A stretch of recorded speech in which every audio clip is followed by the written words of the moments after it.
stepdaughter was scared to death. Okay, she wouldn't leave the house because there was something flying over our house. We thought it was the end of time. When I regained consciousness, I was on board of this, apparently on board the spacecraft, and I encountered two different types of beings. We have photographs, we have films, we have expert witnesses. What more do you want? We can prove that these objects exist. We're past the point of proving they exist. The question now is, why are they here, and what do they want? Unidentified flying objects, UFOs. Are they spaceships from other worlds traveling through our galaxy, or are they something else? So far, we cannot escape our own solar system. Our technology has placed man no further out than the moon. If we can't travel to them, can they be coming to us? The American government says no. Despite films like this, they say it's physically impossible, so they've closed all their official investigations of UFOs. That was a fallacy. 69, they claimed to the public that they closed the doors, and they didn't, because the document shows that they continued on gathering information. So that was an out-and-out lie. Under the Freedom of Information Act, some Americans petitioned the government for the release of top-secret UFO documents. These documents, they claim, suggest a cover-up, a cosmic Watergate. All we want to know is what's going on. We want the government to tell us the truth.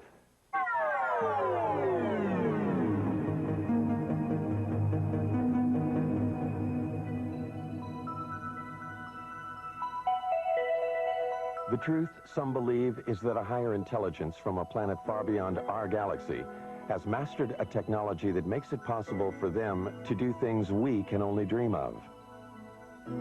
They believe that these beings are penetrating the galactic mist that shrouds and protects our planet. Some believe that these extraterrestrials' technology is so advanced that they might even have visited us long before the birth of Christ. Are there secret messages carved in the stones of the pyramids of Egypt? Messages that tell us of the mysterious voyages of ancient astronauts?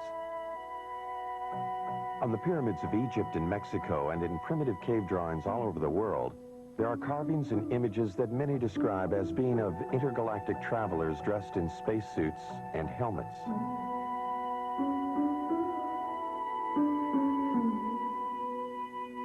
Early Romans wrote about flying shields, ancient Egyptians about circles of fire in the sky.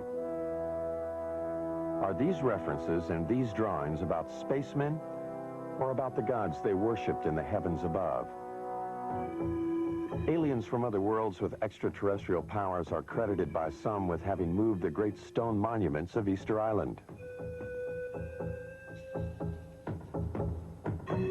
Others point to the giant circle of Stonehenge as being a sophisticated astronomical tool, only possible at the time if it were designed by others with a more advanced knowledge of the universe. And then there are the Nazca Lines, an alleged spaceport.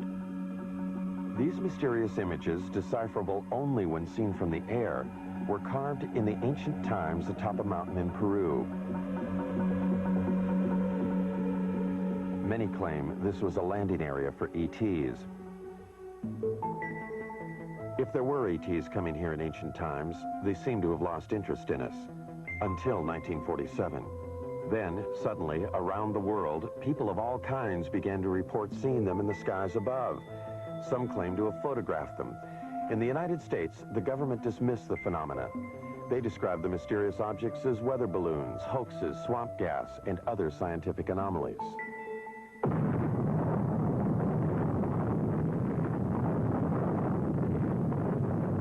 World War II had just ended. A new age had begun at the Alamogordo Flats of New Mexico. The atomic bomb had unleashed an energy that some believe would take us beyond the stars. Reason enough, some say, for those higher intelligences who dwell in other worlds to return for a second look at us Earthlings. They would have to look beyond the shadows of our mushroom clouds. They would need to know what our universal intentions were. In the years after the war, Navy and Air Force pilots regularly reported sightings of UFOs. Repeatedly, these sightings were dismissed by the military. One pilot, Captain Thomas Mantell, radioed he was pursuing a UFO. The saucer-shaped craft, he said, was moving at speeds unknown to man. He pursued the craft until his own plane exploded in midair. The Navy investigated the crash and attributed the explosion to the pilots pushing his plane too high and too fast. Others said Mantell was a casualty of an extraterrestrial attack. UFO proponents charged a government cover-up, the first, they say, of many. UFO investigators allege that the government cover-up went into high gear with the Roswell, New Mexico incident in July 1947. Roswell was the site of an Army Air Force base 118 miles from the atomic testing grounds at Alamogordo and only 220 miles from Los Alamos, birthplace of the atomic bomb. On July 2nd, this rancher, Mac Brazel, saw something crash in a field outside town. Brazel died in 1963, having kept a pledge to the Air Force to keep secret the story of what really happened in this field. Brazel talked to only one person about those events, his son, Bill, now 60 years old. He told him that whatever crashed here was something he could not identify. According to my dad, there was a bad thunderstorm the night before. The next day, he was out on the ranch, and he found this debris. And he picked it all up in his pickup and was talking to people, and of course there was some talk about UFOs. He was going to Roswell, and as far as I know, he got in touch with the Sheriff's Department. They in turn called the Air Force. Then the Air Force got with Dad and swore him to secrecy, and they came out to the ranch and picked up this debris. Major Jesse Marcel, the chief intelligence officer at the base, was assigned the task of collecting the debris from the crash site. His selection for the job, UFO proponents say, is proof that the Air Force knew from the start that... With my knife. I found one piece of what looked like metal anyway. It was not flexible, but it was as thin as a foil in a pack of cigarettes. It was that thin. One of my boys told me, he said, there's something unusual here. He said, I tried to make a dent in this metal, and he says, you can't bend it. You can't make a mark on it. He says, I took a sledgehammer and whammed it. I put it on the ground and whammed it. The sledgehammer bounced off of it. When Major Marcel reported his findings to officials back at the base, they issued a startling press release. They had a flying saucer. The next day, Major Marcel was assigned to take the remains of the crashed objects to Wright Field in Ohio for further examination. However, the plane landed at Carswell Air Force Base in Fort Worth, Texas. General Alfred Ramey took one piece of the object off the plane and called a press conference. Then Major Marcel was given different orders by Ramey. He was not to continue on to Wright Field. He told me not to say anything. He says, I'll handle it from now on. And that's exactly what he did. When he came out, he said, he told the press that was there, he said, that was nothing but a weather balloon, crashed weather balloon. Marcel, under orders not to say what he believed, only recently spoke out against the Air Force's revised story. It was definitely not a weather balloon. And it was an aircraft. So what it could have been, I wouldn't know. I still don't know. Mac Brazel, who had a rancher's knowledge of such things, told his son that, like Major Marcel, he knew the object was not a weather balloon. He said that's what the Air Force tried to make him believe, that it was a weather balloon. And he said, Bill, he said, it was not a weather balloon. He said, I don't know what it was. But he said it was something altogether different and much bigger. If extraterrestrials are going... Philip Klass, a military expert, disagrees. The fact of the matter is that it was not a weather balloon as such. It used a weather balloon as a vehicle, but what it was is called a radar corner reflector. It's an object that is roughly hexagonal, so that it can be tracked by radar, and no matter what angle this hexagonal thing is pointing, it always returns a strong radar echo. So the object was not a weather balloon as such, but it used a weather balloon to hoist it. If the object were only a weather balloon, UFO proponents say, then why did the Air Force pledge Mac Brazel to secrecy? And why did the Air Force pursue his son in the months that followed? Only 22 years old at the time, Bill could not help but be intrigued by his dad's discovery of the strange materials in this field. He searched for and found some remnants of the crashed object. And I was talking about it. I went into Corona, and I was sitting there in a beer joint, and of course, my friends was asking me if I'd found any more or anything like this, and I said, well, I'd picked up a few scraps, about a cigar box full, and somebody, I don't know, must have informed the Air Force, because first thing I know, I have visitors, and they say they'd like to have this material. And they didn't tell me they'd confiscate it. They just said, well, like we're going to have it one way or the other, you know. What Bill and his father found was taken to what is now called Wright-Patterson Air Force Base. Some believe, however, that much more was taken there. What they say is the actual shell of a spacecraft. This spacecraft, they allege, was struck by lightning, causing pieces of it to fall away into Mac Brazel's field. The craft itself, they say, crashed 78 miles away. The story has it that the spacecraft and the bodies of its alien crew members were then taken to Wright Field and stored in Hangar 18. Myth or fact? The Air Force denies the existence of craft or ET bodies. Nothing has surfaced in the Freedom of Information Act released top-secret government documents.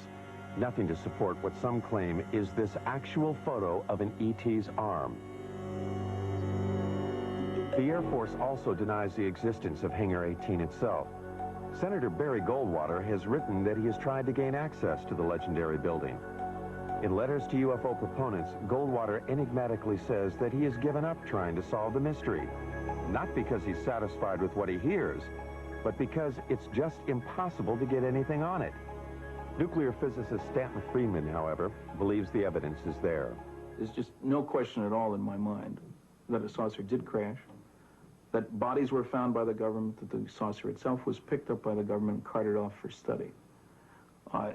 The tremendous potential for gaining new technology from a thing is just enormous, and no government would be foolish enough to put it on display instead of carting it off to the laboratory. Look, it's one of these situations of where if I were a freelance writer or I'd like to make a story, I would love this story. It's great. It would make good copy. But unfortunately, or fortunately, I happen to be a scientist, and I have, you might say, the Hippocratic oath of a scientist. I will not say something is so until I'm very certain in my own mind that it is. So as far as the creatures are concerned, I honestly don't know. Dr. Hynek, a noted astronomer from Harvard and Northwestern universities, has been a persistent investigator of UFO cases.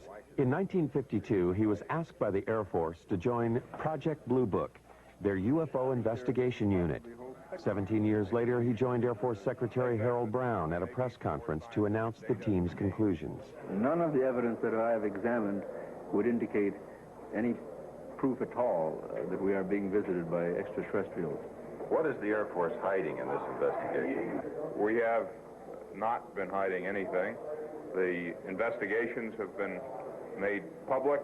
The explanations of those where there is a clear explanation have been made public. The hearing this morning was public for just that reason.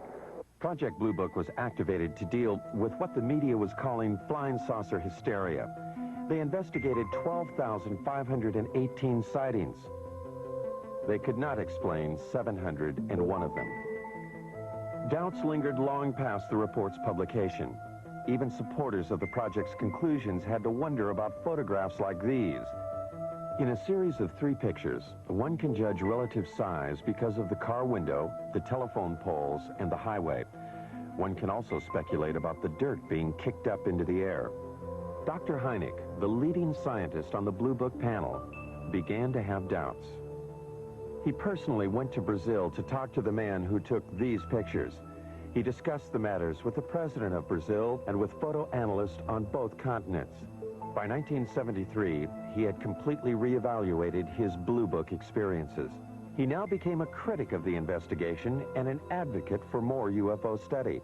I was there at Blue Book, and I know the job they had. They were told not to excite the public. Don't rock the boat. And I saw it in my own eyes happen that whenever a case happened that they could explain, which is quite a few, they made point of that and let that out to the media.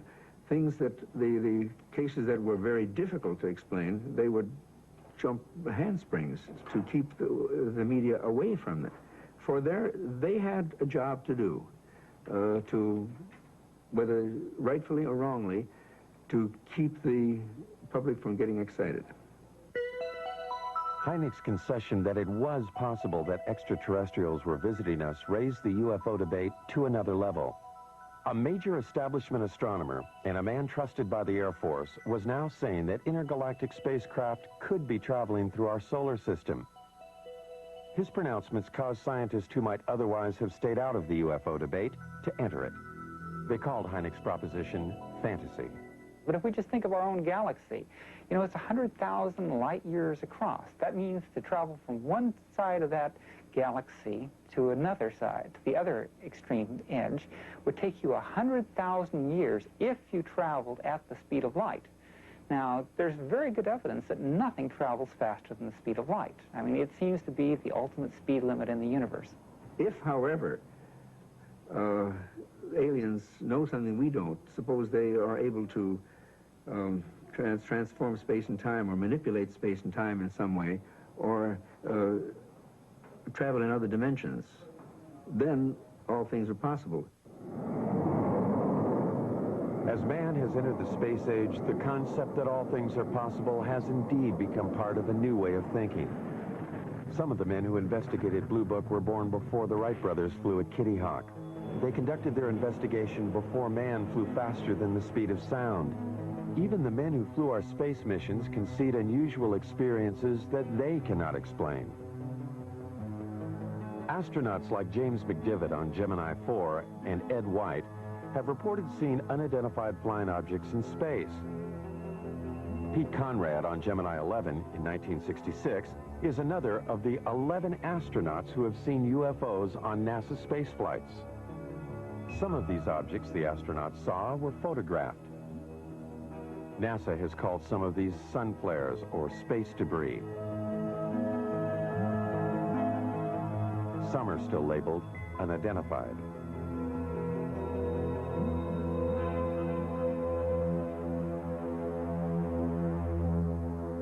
Astronaut Gordon Cooper was so impressed with an unidentified flying object he saw that he wrote about it to a special United Nations commission studying the phenomena.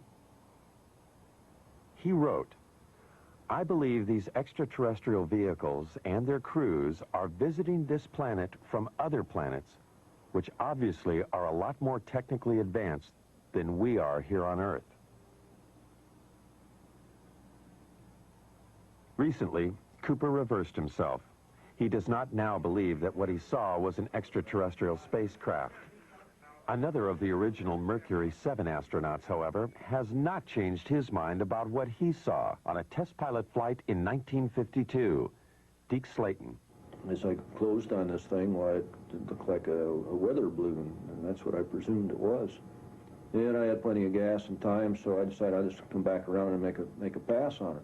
And I got around where I should have been coming back on this thing. All of a sudden, it didn't look like a balloon anymore. It looked like a saucer sitting on edge, about a 45-degree angle. I didn't have any gun camera film on board, unfortunately, or I'd have shot some pictures of it.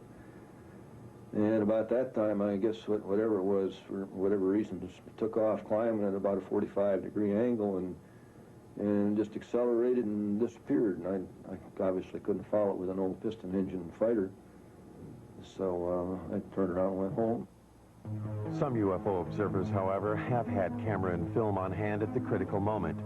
This footage was shot from a helicopter off Catalina Island in 1966. Some say this is a single-wing aircraft. This film was shot by the coach of the Great Falls, Montana minor league baseball team in 1950.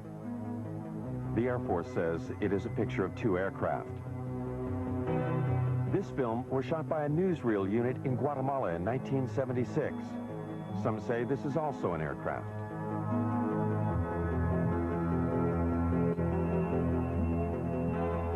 This film was taken by a Navy cameraman on vacation in Tremonton, Utah in 1952. The Air Force speculates that these are seagulls. Dr. Hynek disputes the Air Force's explanation of these films. This, plus his feelings about the eyewitnesses, helped change his mind. I began to get certain doubts because not so much of any specific case, although there were quite a few, it was the people themselves. I said to myself, well, now, come on, how much longer am I going to call these people crazy? And when I changed my glasses, you might say, a little bit, and took a view that maybe these people aren't crazy, and began to realize what sort of people they were, the people who would be accepted in any court of law as a witness, let's say, good, solid people, I said to myself, well, the time has come to maybe change my attitude. It was Hynek who coined the expressions close encounters of the first, second, and third kinds. A close encounter of the first kind is one that centers upon a visual sighting. Hynek investigated first-kind encounters in 1983 in New York State. Local residents and commuters just 40 miles from New York City had been reporting sightings of an unusual object in the night skies for over a year and a half. Sightings were reported on at least 50 separate nights during the 18-month period. Over 9,000 eyewitnesses, lawyers, teachers, CPAs, advertising executives, nurses, and factory workers reported seeing the unidentified phenomena. Newspapers and television almost weekly carried reports of the sightings. From different places throughout the area, eyewitnesses all reported seeing the same thing. I looked up, and right over my head, virtually, and it wasn't far off, it was right over my head and very still, there was a rim of lights in the shape of a triangle. It was just a tremendous object. It was anywhere from wingtip to wingtip, about 50 or 60 yards. These were very, very unusual lights. I've never seen anything like it in my life, and so I pulled my car over and I had to take a look. I mean, he would drive down the road and look up in the sky. Some people, like Bob and Lori Pozzioli, were determined to film the object. And then one night, he spotted this one round object. And that's when he called me, and he said, quick, let's get the camera. And we did. Oh, good God. What do you think? I don't know. Not quite. I'm going to tell you something, honey. I don't know what the hell it is. It's rotating. Bob and Lori photographed this unidentified flying object near their home in Brewster, New York. Bob is a vice president in a Manhattan computer firm. Some of their friends and Lori's parents thought they were crazy, despite this photographic evidence. Yeah, it's turning very, very slowly. 9,000 odd people have seen this thing, or whatever it is, and they all just can't be crazy. Bob and Lori have two children. They are concerned about what they saw in the sky. They also wonder why the government hasn't investigated the event. Their concern is shared by David Scarpino, an accountant who works in New York City. Scarpino, a family man, has publicly called for a government investigation. He and others, like Bill Healy, a meteorologist at the county airport, made this demand at a town meeting. Public furor has been led by County Clerk Dennis Sant. Sant feels that a government investigation is indicated by the fact that eyewitnesses have all reported seeing the same thing. You know, the movement was almost like a probing movement. It was very slow, and it stopped periodically and stationary, where it just came to a standstill, and then it would move to another position, and the movement from one position to another was just extremely slow. Now, the speed at which it was going at that point was very slow, because I had to walk at a very slow, deliberate gait to keep up with the lights. For every step I took, it moved a little bit. It moved in a very straight line, very slowly. There was absolutely no noise. When I walked away from it, at that point, it started to rotate virtually, almost as it was on an axis. It didn't make a big loop. It just rotated. It appeared, as I said, to rotate in the sky, change lights. Aircraft, I don't care how well precise you want to be in flying those suckers, you're not going to be able to make them move 90 degrees. All right, this thing did apparently rotate. You can't do that with aircraft. Could it have been an aircraft or many smaller light planes flying in formation?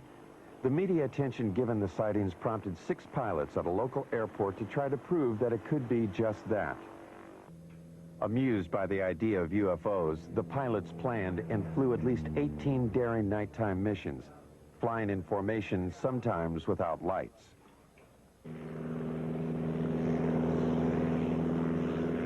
This hoax fooled at least some of the eyewitnesses, but not Bob and Lori. They claimed that in addition to photographing the UFO, they also videotaped the light airplanes as they enacted their hoax. There are 6, and the lead one has his 3 lights on. Everybody else only has 2. But you hear the engines? Some UFO investigators agree that many of the reported sightings were probably of the hoax. But some eyewitnesses, they say, were clearly able to differentiate between the hoax and the unidentified object. As it was coming over, there was a star in the sky, and as the lead light went under that star, right behind it, you could still see the star, which meant it was not a solid object. And as it was going overhead, you did hear engines. All right, now, what kind of aircraft engines, I don't know, but you did hear aircraft engine noise. Engine noise, different lights, and different flying movements, UFO proponents say, clearly make the airplanes IFOs, identified flying objects. But this object, or objects, remains unidentified for many. Some eyewitnesses refuse to accept the possibility that these are also the lights of the airplanes. I know what it wasn't. It wasn't an ultralight. It wasn't a blimp. It wasn't gas. No one's tried to tell me what it was, but I know what it wasn't. Investigators have subjected the videotape images of the hoax and the unidentified lights to various computer analyses. By digitalization of the images, they hope to be able to determine if the area between the lights of the UFO was solid, indicating one craft. The airplanes, they hope, would show night sky in the center of the lights. Physicist Al Hibbs. Pictures like this, night sky, a few lights, taken with a television camera that was perhaps being moved, not deliberately, but accidentally while it was taking the picture. There's really nothing you can say about these things. In one case, a very good explanation is offered, and I see no reason to disbelieve it. In the other case, there's no explanation. I certainly can't offer one. I would love it if some UFOs were extraterrestrial objects being piloted by extraterrestrial beings. I think that'd be the most marvelous discovery of the history of man. I'd love to have that be true. So I'm not going to say that foreign objects, artifacts made by intelligent creatures in the solar system, I'm not going to say that's preposterous. I'm going to say it is so unusual, so immensely important, that I'm not going to assign any sightings like this to that phenomenon without a lot more data. Insufficient data, the object remains unidentified. For government officials, therefore, it is of no consequence. But for the New York eyewitnesses, the question of what it is remains. They find the government's apparent lack of interest puzzling. The government didn't come to me as a rational individual. As an accountant, I like concrete things. I like evidence. For them to say that I didn't see anything without really talking to me and investigating it means that they were trying to hide something. And that was my feeling from the very beginning. They know something, okay? They know something. Either they know that there's something up there, and they want to investigate it themselves and don't want other people trying to handle it, or they're doing something. But if they're doing something, then let people know about it. This New York State event occurred over a densely populated area and over a nuclear plant, prompting one eyewitness, New York attorney Peter Gersten, to suspect a government cover-up. With others, like Larry Fawcett, a police officer in Coventry, Connecticut, he helped establish Citizens Against UFO Secrecy. Fawcett, who says the way he views the world has been drastically affected by his sightings of a UFO in 1965, petitioned the government for the release of UFO-related documents. These documents, released under the Freedom of Information Act, were previously classified top secret. An example of some of the government documents we have obtained are the overflights over the military bases in 1975, over Wurtsmith Air Force Base in Michigan, over Malmstrom Air Force Base in Montana, Loring Air Force Base in Maine, Minot Air Force Base in North Dakota. Over a period of 6 weeks, unusual, unknown, unidentified objects were traveling at exceedingly quick and fast speeds. What's interesting is that even to this date, the government has not acknowledged that it was able to identify any of those objects. The documents do state that there were confirmed sightings at all 4 bases in October and November 1975. The first sighting was at Loring Air Force Base in Maine. Loring, like the other bases, was a Strategic Air Command installation. The documents do not state, however, that these objects were alien spacecraft. They do state that the military reaction was swift and concerned. At Loring, there were 2 separate events.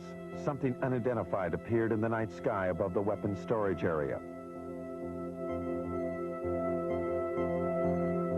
Larry Fawcett, having learned of the event and the released documents, investigated.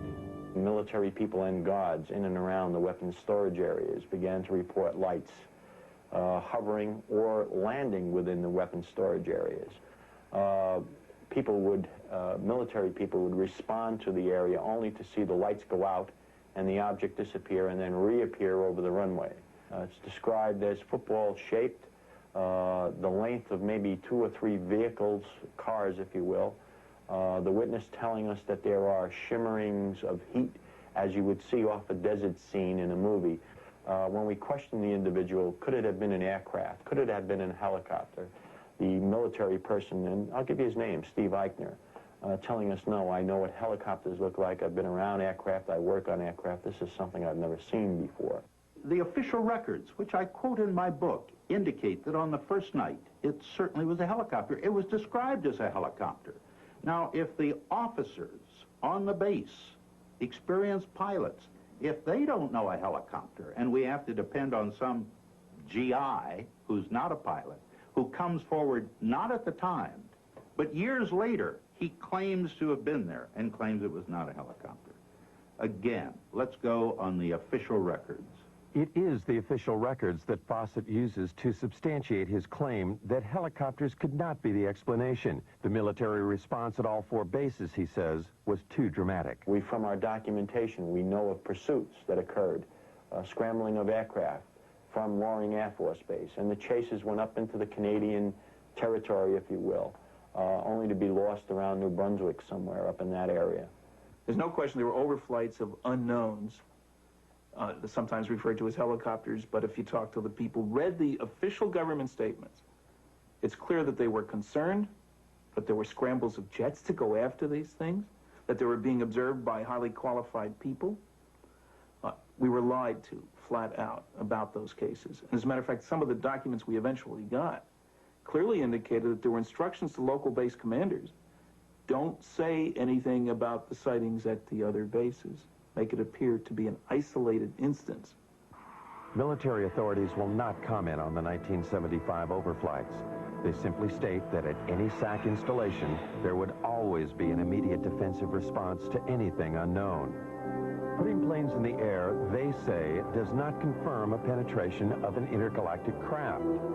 Citizens Against UFO Secrecy, however, refer to other documents they've gotten released by the Pentagon to prove their claims. In May of 1985, we've gotten a document that was classified top secret in 1948, and about a month after its release to the other agencies, its distribution, it was ordered, recalled, and destroyed, each and every copy. One copy was kept, and it has remained top secret, classified top secret for the last, 40 years almost. And in the document, the government acknowledges back in 1948 the existence and reality of the objects. The official military position about any document issued before the Project Blue Book investigation is that Blue Book later explained them. This includes a startling document written by a Canadian. Wilbert Smith stated flat out in his top secret memo, and I think it was declassified by mistake, frankly, that this is the most classified subject in the United States, even more so than the H-bomb, and that flat out, flying saucers exist. This is the opinion of one man, a Canadian officer, in 1947.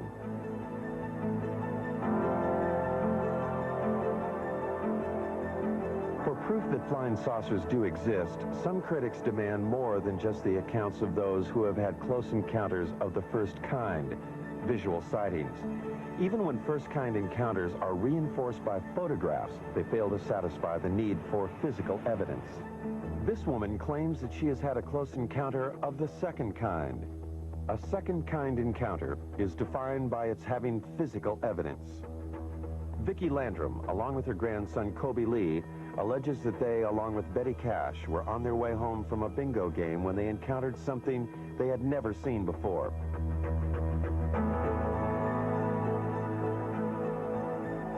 The alleged event took place on December 28, 1980.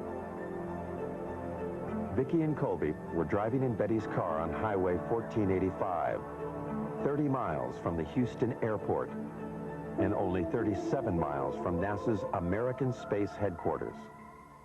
Kobe Lee saw a light, and he kept asking us what the light was.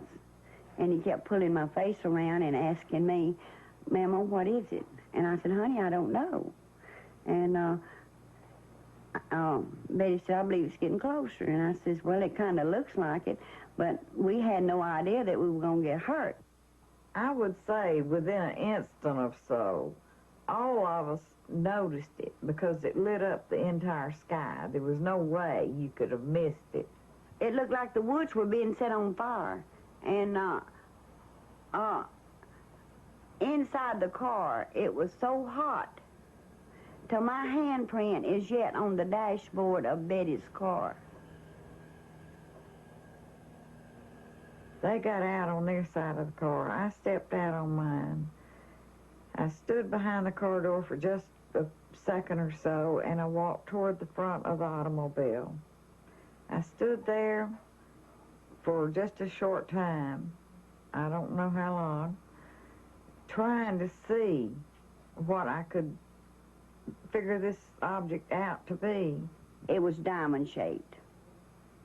It didn't mean it was sharp up here and sharp down here. It was kind of round, and the fire come out the bottom of it.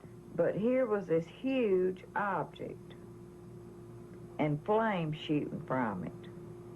And they weren't just small flames. They were gushing from it. And Kobe was hanging on to me. And he was trying to get, he started pulling away from me, and I pushed him back in the car, and I got inside the car and put my arm around him and hugged him up real close to me. We thought it was the end of time. I says, Kobe, don't be afraid. I said, if you see a man, it'll be Jesus. And I said, he will come to carry us to a better place. He will not hurt you. It was just burning. It was just too much heat. I could not tolerate it. So Vicki screamed and begged for me to get back in the car.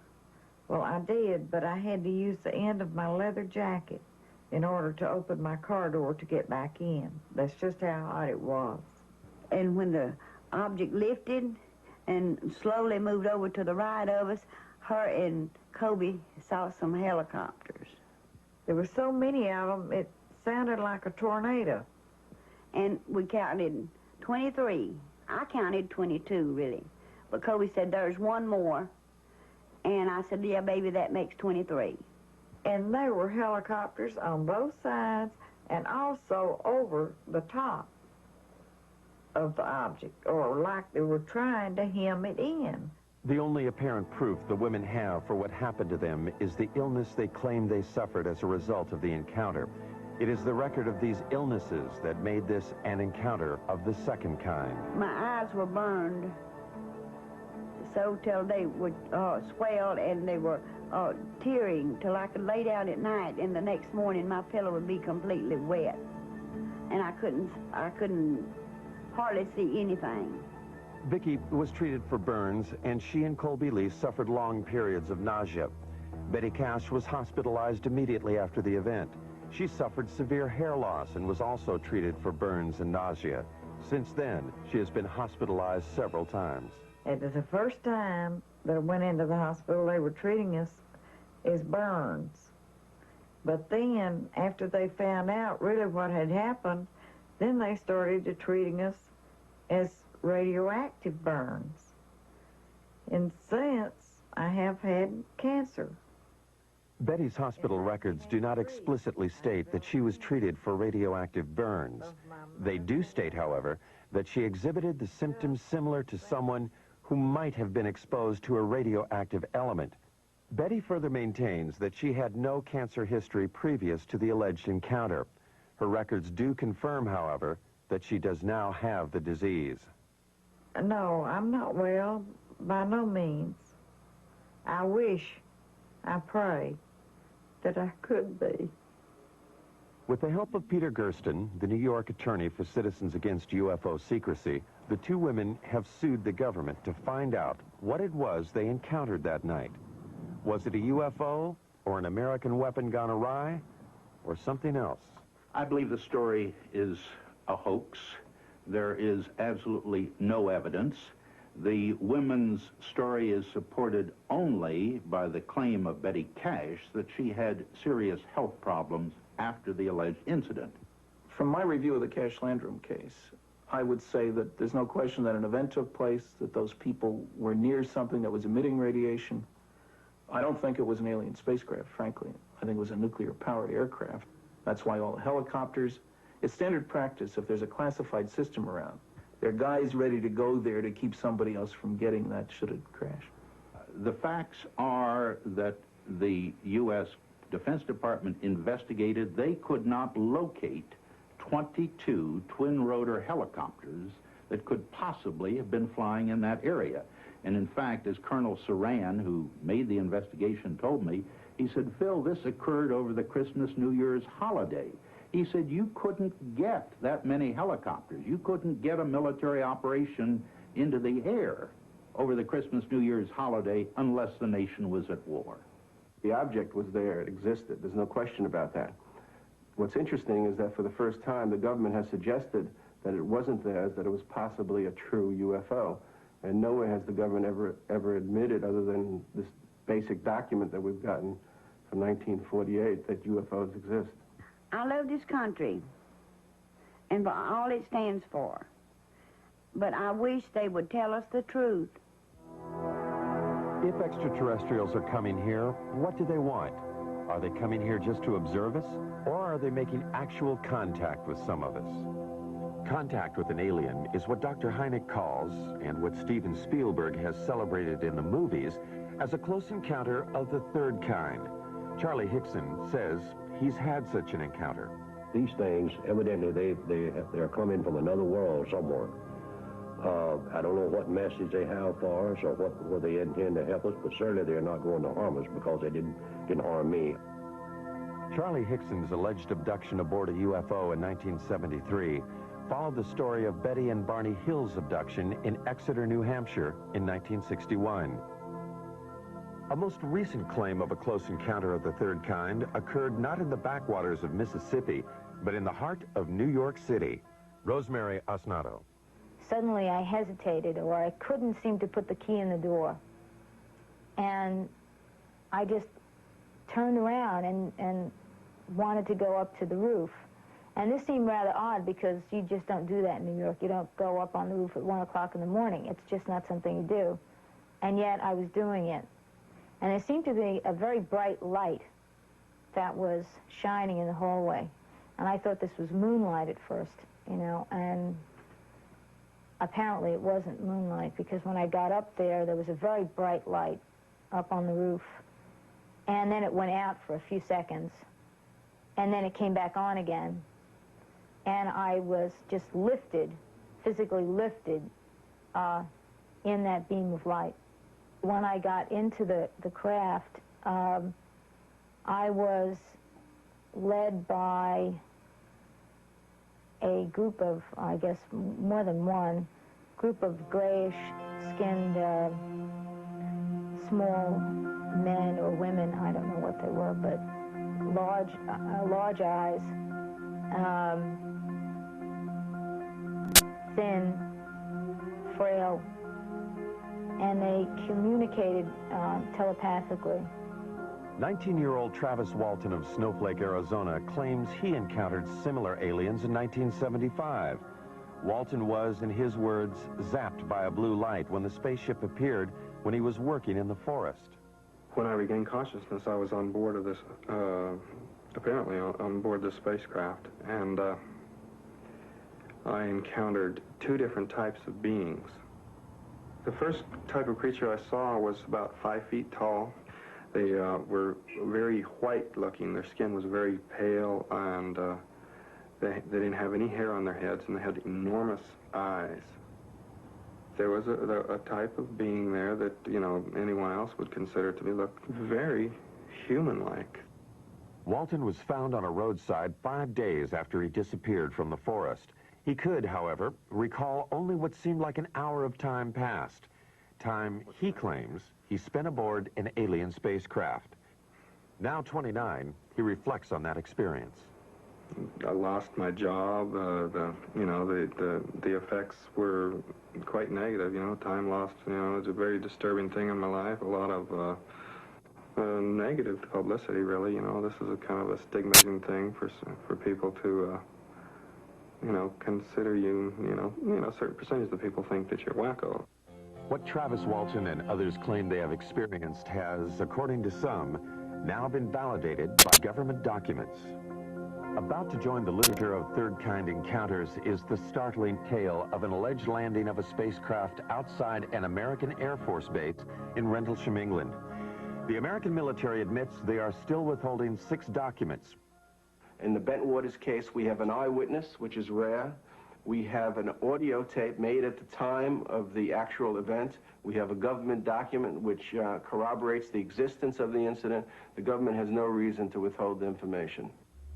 The UFO is said to have crashed in the Rendlesham Forest in an area 2 miles from the American military installation.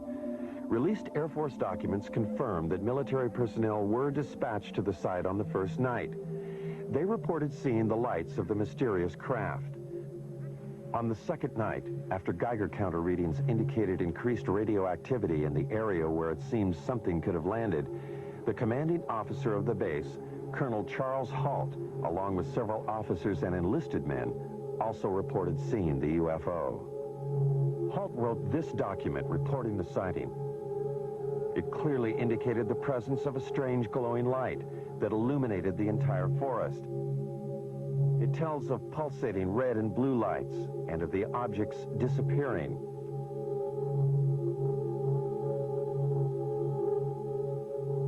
Colonel Halt also made this tape recording at the time of the second incident. Okay, here he comes from the south. He's coming toward us now. I'm observing what appears to be a beam coming down to the ground. Is that real?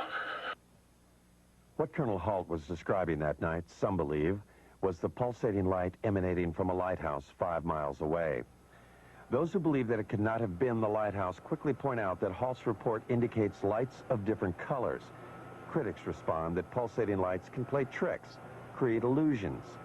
And the light comes in at you at a roughly tree level. And it turns and it rotates, so it's flashing on and off. If you look at the transcripts of the taped account of what the colonel and his men said that night, you'll find that they were saying such things as, it's on now, it's off, it's on, it's off, if I remember correctly. And that sequencing corresponds precisely with what the rotational frequency is for the lighthouse. The lighthouse theory deals only with a close encounter of the first kind. What of the close encounter of the third kind? The story told later by several American enlisted men. The story, they say, they were ordered not to tell. Afraid to reveal his identity, one of them talks about the alleged encounter. The senior officers seemed very calm with it. And the lower ranking people like myself didn't know what to make of it, and almost maybe shock had set in because we were very apt to listen to what we were told to do. I know conversation took place between our base commander and individuals that were in the craft. Our base commander at that time apparently even shook one of their hands. Something tells me at that time they had difficulty with the craft, and we even gave them help in repairing the craft. The lighthouse explanation for Colonel Halt's report cannot explain away the account of the alleged landing and third-kind encounter. And so far, nothing in the released government documents confirms such an encounter.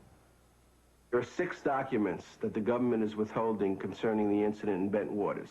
I want to know why they're withholding that information. They do not have a right to withhold that information, and I want to know what that information is. The government will not release the documents for national security reasons. Citizens Against UFO Secrecy maintain that the government uses national security as a cover for withholding UFO-related material. Recently, they sued for release of a document from the National Security Agency. When they got it, it looked like this. When you go through it all, and somebody actually added up the percentage of the paper, more than 3/4 of this document isn't there. It means quite clearly that there is a cover-up. Anybody who says the government isn't holding anything back has to say, well, except for that stuff they won't release.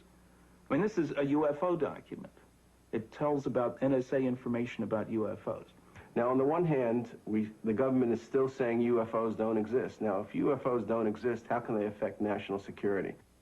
The government maintains that what is in the censored and unreleased documents is information that does not support the existence of extraterrestrials, but rather information that, if released, would compromise our own intelligence network.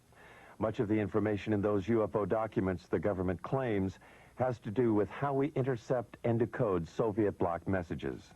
To release them would reveal to the Soviets and other potential enemies where we have listening stations. My goodness, the Russians might discover that we have a listening station in Leningrad, as an example, that we had intercepted some communications there. More important, it would reveal that we were able to decode Soviet coded messages. There are 3 basic reasons why the government does not come forward and release the information it has on UFOs. The first reason is technology. It is trying to learn as much about the objects before the Russians. The second reason is the vulnerability that could be shown by the revelations that might be forthcoming concerning UFOs. And the third reason is the hysteria that might be caused by the release of this information.